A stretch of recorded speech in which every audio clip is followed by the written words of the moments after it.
In 1983, when Sam Mbakwe was the governor of Imo State, Obi Igbo was part of Imo State. They started carving oil-rich, mineral-rich areas into some states where they will now tell them you are not Igbo. Immediately they moved Obi Igbo out of Imo State. Yes. What happened? They changed the name to Oyi Igbo.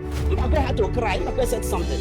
What the whole meaning of Obi Igbo is the heart of Igbo land. How can you now take it away? Do you know today the Igbo people that live in Benue and in Kogi State? Those people live in their ancestral land. Yeah, and when Benue was divided into two to carve out Kogi State, some of them fell under Kogi. That is why today you have Igbos in Kogi. The least developed part of Benue State is within that area that the Igbo people, those ancestral Igbo lands that in Benue State, that's the least developed. The government of the Benue will not develop it. They see them as nobody. So they were just carved out into that place to be treated as subhumans. They keep trying to make these people disown their Igbo identity.